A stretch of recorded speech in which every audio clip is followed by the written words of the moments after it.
मैं डेफिनेटली कह रहा हूँ ये वीडियो लास्ट तक देखने के बाद ना तुम्हारे नेक्स्ट 2 टेस्ट के अंदर ना मार्क्स इंप्रूव हो जाएंगे। और स्पेशल स्ट्रेटेजी मैं उनको बताऊंगा जिनके मार्क्स अभी भी 500 से कम आ रहे हैं, 500 के आसपास आ रहे हैं। एक्चुअल में ना मेन प्रॉब्लम कि तुम्हारे मार्क्स अटक चुके हैं।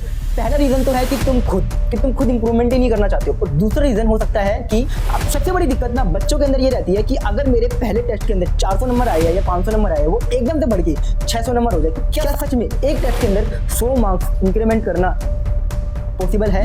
Before starting of this video I want to say कि मेरा टेलीग्राम अभी जाके ज्वाइन कर लो, क्योंकि लास्ट ईयर वहाँ पे मैंने बायो के क्वेश्चंस डाले थे जो कि मेरे खुद के सिलेक्टेड क्वेश्चंस थे, जिसके कारण मेरे बायो में 360 आउट ऑफ 360 आए थे। इस साल भी मैंने ये चीज़ शुरू कर दिया, तो अगर तुम्हें भी वो सोल्व करनी है तो जाके टेलीग्राम ज्वाइन कर लो। मैं ना गारंटी दे रहा हूँ कि अगर तुम ये वीडियो लास्ट तक देख लेते हो ना तो डेफिनेटली अगले टेस्ट में ना तुम्हारे आराम से 600 नंबर आने लग जाएंगे। नॉट ओनली दिस थिंग, कोई भी बच्चा जो 200 पे, 300 पे, 400 पे अटका हुआ है ना, ये वीडियो लास्ट तक देख लेना और मेथड यूज कर लेना, डेफिनेटली तुम्हारे 600 नंबर आने शुरू हो जाएंगे।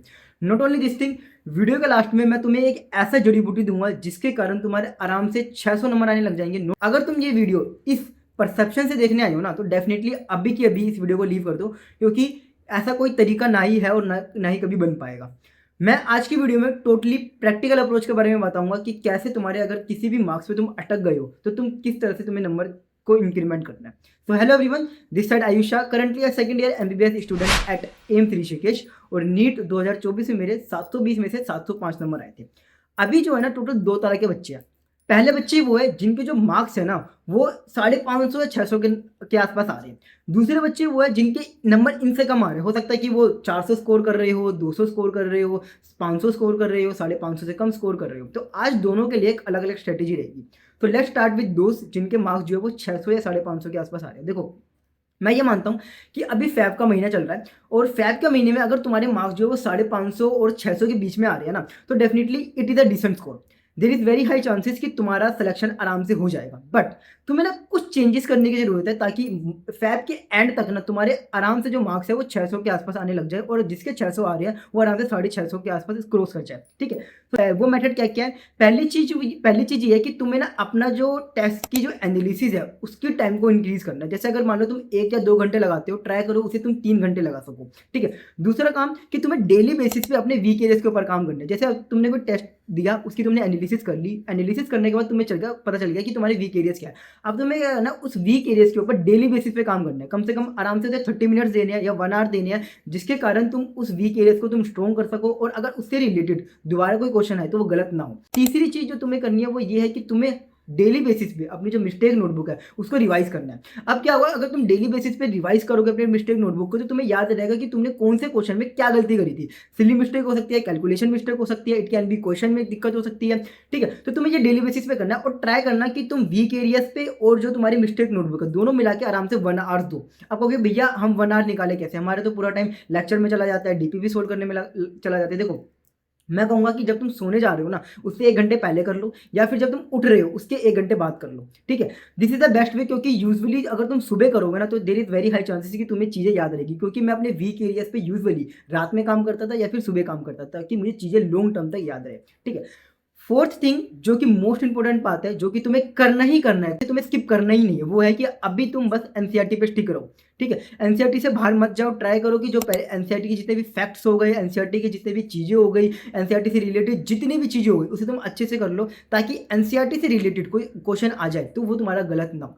So this is the thing जो तुम्हें अभी करना है। और मैं प्लीज़ एक चीज़ कहूँगा कि जिसके जो भी बच्चा जिसके 600 550 नंबर आ रहे हैं, जिस पेज पे तुम चल रहे हो ना उसी पेज पे चलो। अभी किसी भी बंदों को फॉलो मत करो क्योंकि तुम्हारे ये स्कोर अभी ठीक है, इसलिए नंबर पे तुम्हें आराम से कोई भी एक जीएमसी मिल जाएगा। बट अगर तुम्हें रैंक चाहिए तो तुम्हें ये सारी चीज़ें जो मैं तुम्हें 4 तरीके बताया उसको फॉलो करना। तुम्हारे आराम से फैब के अगले 2 टेस्ट के अंदर तुम्हारे नंबर तुम्हें इंक्रीमेंट होते हुए दिख जाएंगे। नॉट ओनली दिस थिंग, मैंने प्रॉपर वे में बता रखा है कि स्किप मेथड के ऊपर, उस स्किप मेथड को यूज़ करो, उस मेथड से डेफिनेटली तुम्हारे नंबर इंक्रीज होने लग जाएंगे। ठीक है, अब बात आती है वो बच्चे जो एक्चुअल में ये वीडियो देखने आए कि अगर भैया मेरे जो मार्क्स है वो 550 या 500 से कम आ रहे हैं, मैं क्या करूं? देखो, सिंपल सी बात है कि जो भी बच्चे जिसके नंबर इस नंबर के आसपास अटक गए हैं, एक्चुअली पता क्या है कि तुमको पता ही नहीं है कि तुम गलती क्या कर रहे हो। द मेन रीजन इज कि तुमको पता ही नहीं है कि तुम गलती क्या कर रहे हो और तुम बार बार क्या कर रहे हो, उस गलती को रिपीट करे जा रहे हो, जिसके कारण तुम्हारे नंबर जो है बढ़ नहीं पा रहे। अब बात आती है भैया उसको हम आइडेंटिफाई कैसे करें। The only way to identify those mistakes is test analysis. बच्चे मुझे हमेशा कहते हैं कि भैया मुझे ना टेस्ट नंबर बढ़ ही नहीं रहे हैं। भाई तुम्हारे नंबर इसलिए नहीं बढ़ रहे क्योंकि तुम अपने टेस्ट को एनालाइज नहीं कर रहे हो। दूसरी चीज कि तुम एनालिसिस कर तो रहे हो पर एक सही मेथड में नहीं कर रहे हो, तुम्हें पता ही नहीं है कि टेस्ट एनालिसिस करते कैसे। इसकी पूरी की पूरी डेडिकेटेड वीडियो मैंने बना रखी है अपने यूट्यूब के ऊपर, लिंक डिस्क्रिप्शन के अंदर है, उसे तुम यूज़ करो। नॉट ओनली दिस थिंग, मैंने तुम्हें प्रॉपर वे में एक पोस्टमार्टम शीट जिसे टेस्ट एनालिसिस शीट होती है वो भी मैंने दे रखी है इस वीडियो के अंदर। और अगर तुम्हें नहीं मिल रही वो तो जाके मेरे यूट्यूब मेरा टेलीग्राम ज्वाइन कर लो, वहाँ पे मैंने डाल रखी है, उसे जाके यूज़ करो। मैं कह रहा हूँ अगर तुम उस शीट को यूज़ करते हो अगले 2 टेस्ट के अंदर तुम्हें आराम से नंबर इंक्रीज करते हुए दिख जाएंगे। अब देखो एक प्रैक्टिकल अप्रोच जो मैं तुम्हें बताता हूँ वो ये है कि देखो हमेशा ना बच्चे कहते हैं कि भैया मेरे ना नंबर जो है मुझे एकदम से 100 नंबर बढ़ा दो, मेरे अगर 500 नंबर आ रहे हैं 400 नंबर आ रहे हैं मुझे बता दो 600 नंबर कैसे आ जाए। देखो पहली चीज तो आज तक ना ही कभी कोई ऐसी वीडियो बनी है और ना ही कभी बन पाएगी जिसमें तुम्हें ये कह दे कि भाई तुम्हारे अगर 400 नंबर आ रहे हैं तो तुम्हारे एकदम से नेक्स्ट टेस्ट में तुम्हारे 600 नंबर आ जाएंगे। I don't think so. अगर किसी ने ऐसी वीडियो बना भी रखी हो और किसी ने बना रखी हो तो डेफिनेटली वो फेक होगी। कभी भी नंबर इतनी जल्दी इंक्रीमेंट नहीं होते, धीरे धीरे करके नंबर बढ़ते हैं।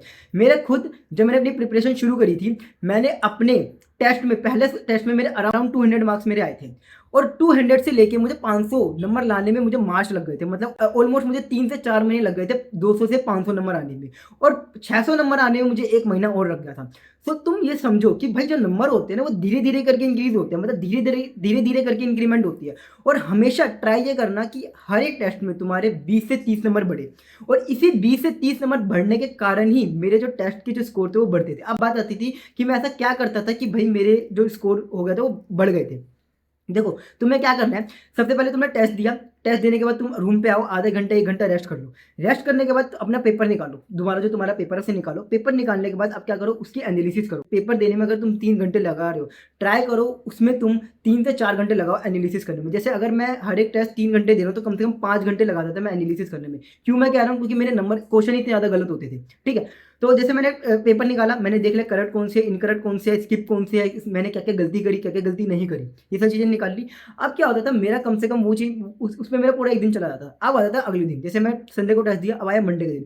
अब मंडे के दिन ना जो भी मैंने गलतियां करी उसके ऊपर मैं टोटली उसी के ऊपर काम करता था। और एक चीज़ जो फिक्स थी मेरे टेस्ट एनालिसिस में वो ये था कि हर दिन मैं अपने गलतियों के ऊपर काम करता था। तुम क्या करते हो, अपने गलती के ऊपर काम नहीं करते हो, तुम क्या करते हो बस टेस्ट एनालिसिस कर लेते हो, तुम देखते हो मैंने ये गलती करी। अब ना ही तुम उसको रिवाइज करते हो, ना ही तुम उसके ऊपर काम करते हो, और ना ही तुम टेस्ट से पहले उस गलती को देख के जाते हो। जैसे अगर मेरा संडे को टेस्ट होता था तो हमेशा सैटरडे के दिन मैं हमेशा उस टेस्ट को दोबारा री एनालिसिस करता था, अपनी जो मिस्टेक नोटबुक है उसे दोबारा पढ़ता था। क्यों पढ़ता था, पता चल सके कि लास्ट टेस्ट में मैंने क्या गलती करी है और वो सेम गलती मैं रिपीट ना करूं।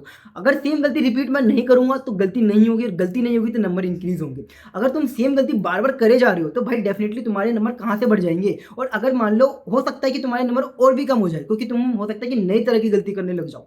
तो दिस इज द वे जिसकी वजह से मेरे मार्क्स इंक्रीज होते हो। और डेफिनेटली अगर तुम इस मेथड को यूज करते हो जो मैंने बोला कि तुम गलतियों पे काम करो, टेस्ट एनालिसिस पे काम करो, अपने टेस्ट के एनालिसिस को बढ़ाओ, डेली बेसिस पे अपने वीक एरियर्स के ऊपर काम करो, तुम्हारे धीरे धीरे करके नंबर बढ़ने लग जाएंगे। नॉट ओनली दिस थिंग, अगर कोई बच्चा 300 नंबर पे है, 400 नंबर पे है, ट्राई करो हर एक टेस्ट में तुम्हारे 30 से 40 नंबर बढ़े, तभी जाके धीरे धीरे करके तुम्हारे नंबर आएंगे। और मानोगे नहीं, जब अप्रैल में मेरे पहली बार 600 नंबर आए थे ना, सच में गूज बम्स आए थे और मुझे फील हुआ था कि भाई मैं कर सकता हूँ। नॉट ओनली दिस थिंग, मेरे कभी भी मॉक टेस्ट में 700 नंबर आए नहीं, कभी भी नहीं आए, बट स्टिल मैं टेस्ट एनालिसिस करता था, प्रॉपर वे में करता था, और नीट के अंदर नॉट ओनली मेरे 705 नंबर भी आए और मुझे एम्स कॉलेज भी मिला।